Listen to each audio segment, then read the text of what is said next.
Dans le grand brouhaha diplomatique ouest-africain, où les déclarations tonitruantes côtoient souvent les postures stériles, une voix modérée mais constante porte loi, celle de son Excellence Faure Gnassingbé.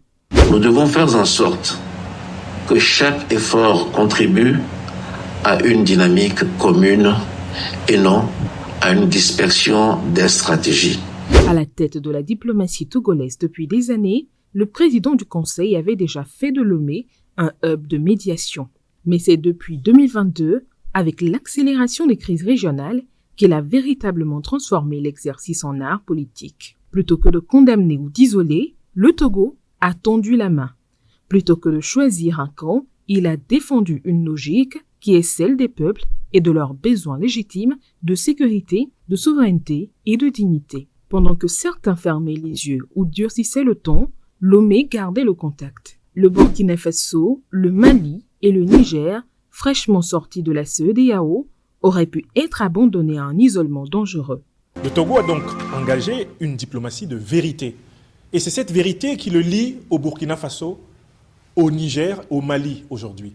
Et qui constitue un modèle pour tout le continent africain. Capitale de la médiation, Lomé aujourd'hui a relevé un défi. Ce défi était de réunir non seulement la diplomatie togolaise avec les diplomaties sœurs de l'Alliance des États du Sahel. Cette réunion s'est tenue dans des conditions exceptionnellement agréables. Mais le président du Conseil, Faure Gnassingbé, a choisi l'inverse. Le port de Lomé est resté ouvert aux marchandises, les couloirs vers Ouagadougou et Bamako n'ont jamais été coupés, les services de renseignement ont intensifié leurs échanges et les visas n'ont jamais été suspendus. Ce n'est pas une simple coopération technique, c'est une solidarité agissante, doublée d'une intelligence politique rare qui a fait du Togo un véritable trait d'union entre les pays de l'Alliance des États du Sahel et leurs partenaires traditionnels.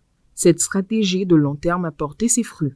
La confiance entre les capitales s'est renforcée au point que les plus hautes autorités de l'AES louent désormais publiquement le rôle du président du Conseil du Togo.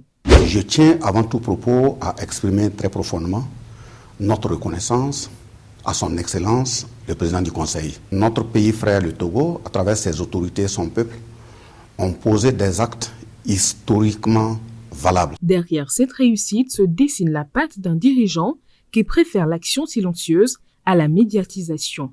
Son Excellence Faure Gnassingbé n'a pas besoin de fouler les plateaux télé, il agit. Il reçoit, il appelle, il arbitre. Sa diplomatie est une diplomatie de couloir et de résultats loin des projecteurs. Je tiens particulièrement à exprimer la profonde gratitude des plus hautes autorités nigériennes au président du Conseil de la République togolaise pour sa vision éclairée.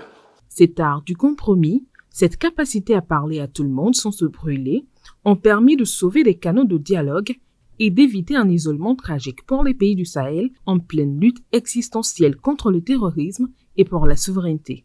À l'heure où les tentations de fragmentation menacent le continent, la voix togolaise rappelle une évidence. La fraternité entre États africains n'est pas une option, c'est le ciment de la survie collective. En soutenant sans faille le Burkina Faso et ses voisins, son Excellence Faure Gnassingbé dessine, pierre après pierre, une architecture régionale fondée sur les respects mutuels et la recherche de solutions endogènes aux crises.